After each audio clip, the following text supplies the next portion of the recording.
Someone once said, if you come to a community and you see a Jewish cemetery, you know that there once was a Jewish community there. If you see a synagogue, you know there is a Jewish community. But when you see a Jewish school, you know there will be a Jewish community there. Jewish continuity and the survival of the Jewish people is outlined in this week's Torah portion. In this week's Torah portion, we have the Shema, the most famous prayer in all of Judaism. And hear, O Israel, the Lord is our God, the Lord is one. But then it goes on to say the following three verses. And the three verses of the opening of the Shema is the formula of how to preserve Judaism for all generations. The first verse says, you shall love the Lord your God with all your heart, with all your might, and with all your soul. The second verse says, you should study the words of Torah. The words of Torah should always be upon your heart. And then the third verse says, Vishinantam levanecha, you should teach it to your children wherever you are, at your home, on the way, when you go to bed, when you arise in the morning. And this is the three-step process that the Jewish people have followed for more than 3,000 years. First of all, love of God. Second of all, the study of Torah. And third of all, teach that Torah, transmit it to your children.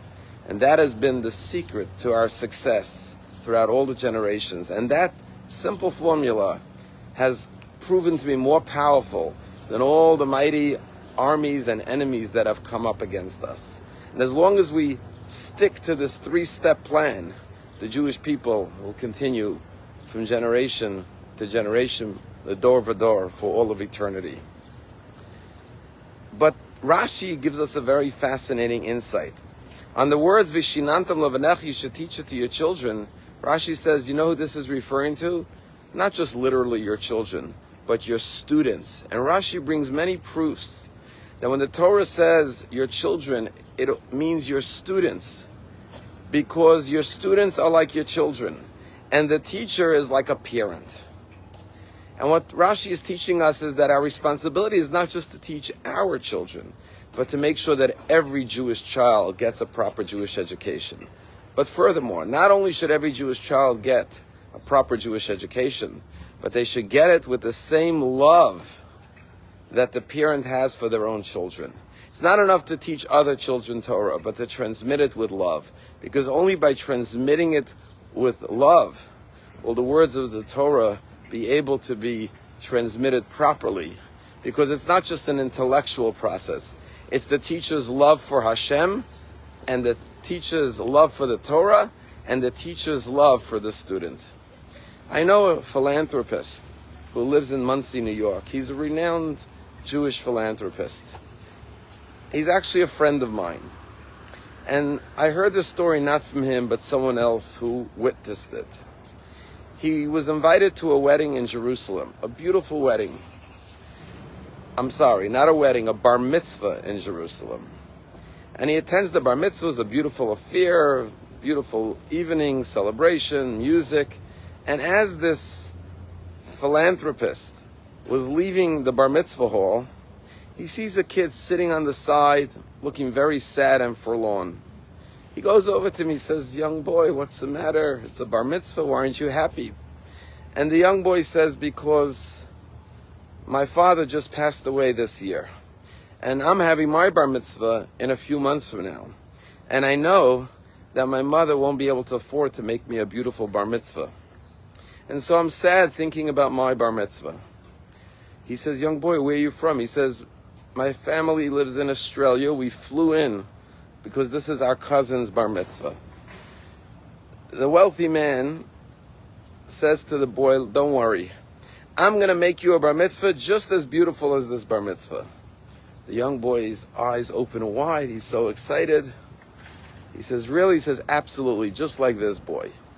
And he goes up to his room in the hotel where the bar mitzvah was taking place, that the family was staying at. The little boy goes running up to the room to tell his mother, a man came over to me at the bar mitzvah and told me he's going to make me a bar mitzvah as beautiful as this bar mitzvah. The mother said, you know, Shlomi, don't get excited. Maybe he didn't really mean it. he just had a few l'chaims, no one's making you a bar mitzvah like this. This was a very lavish, beautiful bar mitzvah. He says, no, the man promised me, told me he's going to make me a bar mitzvah just like this. The mother was very worried because she knew that her son had gone through a very painful year, and she said the last thing he needs is another disappointment. The next morning at breakfast, she says to her son, who is this man who told it to you? Could you point him out? She says, yeah, he's standing right there. The mother goes over to this man. His first name, I know him, his name is Laser.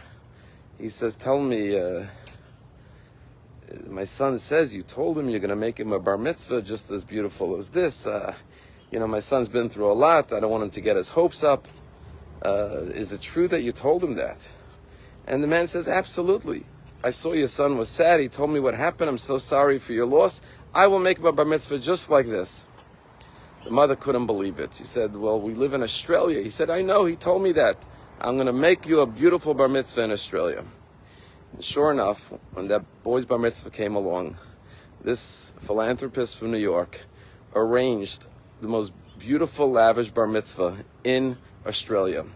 And the same band that was flown in to perform at the bar mitzvah in Jerusalem was flown to Australia to perform at the bar mitzvah of this boy. And this wealthy man from Muncie, New York, and his wife got on a plane and flew to Melbourne, Australia to celebrate with this boy his bar mitzvah. And it was the most beautiful, joyous bar mitzvah that this orphan could have never imagined he would have. And during the bar mitzvah, he lifted the bar mitzvah boy up on his shoulders and he danced with him. And when he got off his shoulders, the boy turned to this wealthy man from New York and he said, I want you to know something. I really feel that my father sent you from heaven to make this beautiful bar mitzvah for me. And when you lifted me on your shoulders and you danced with me, I felt like I was sitting on my father's shoulders and my father was dancing with me from heaven at my bar mitzvah. This is what the Torah says. Take your love of Hashem, take your love of the Torah, teach it and transmit it to your children. But remember, it's not just your children.